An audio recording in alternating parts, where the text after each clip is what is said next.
Module 14, so pricing and deposits. This isn't actually part of the course. However, we always get asked during our classroom courses about pricing. So people don't know how much to charge.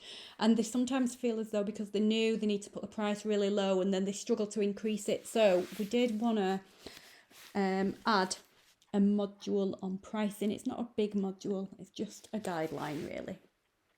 So your pricing will depend on the area that you work in. Local competition, the economy, and supply and demand. So if you've got loads of people that want lashes but hardly any lash technicians, you're going to be able to charge a little bit more. I've travelled a lot training in the north, as you can probably tell by my accent. So I'm from Manchester and I travel around training and doing lashes.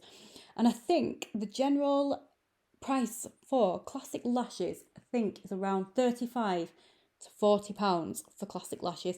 And if you're spending 2.5 hours doing a beautiful crafted set of Russian lashes, I think that £60 is more than reasonable for that. However, some people do seem surprised.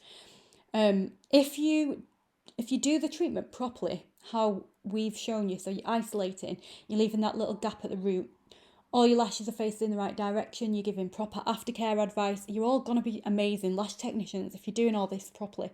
So I've been to lash technicians a lot of times to get my lashes done, like before holidays or whatever, and there's so many lash technicians that just don't do the basic stuff. They don't isolate, they don't know what, like I had my lashes done and I asked the girl what curl she'd used because my eyelashes were quite straight. I was like, oh, what curl have you used?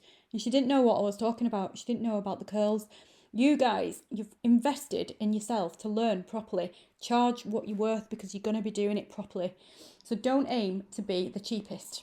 So some people say, oh, I'm going to charge 20 quid because there's a girl down the road that charges 25. You don't have to undercut everybody.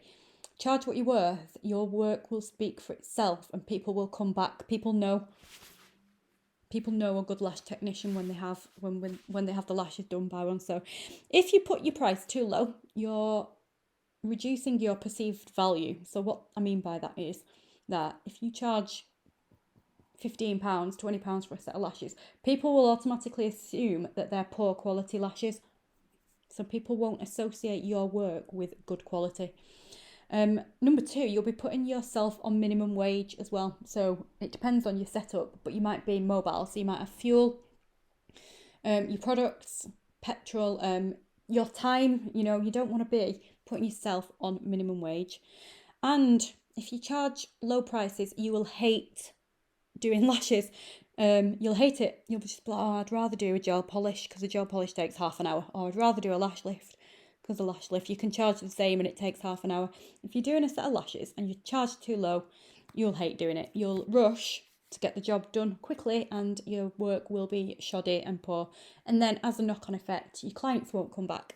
So charge what you're worth. Be a perfectionist. Do it properly. Take pride in your work and your lashes will be amazing and you'll get return custom. The lashes will have really good retention. You'll be inundated with clients who are willing to pay for your work. So near where I live, there's a lady that charges £70 for £70 for classic and £90 for Russian, which compared to a lot of places, that's quite a high price point. But she's fully booked all the time. You can't get an appointment with her. She's got a social media is really nice. Her pictures are really tasteful.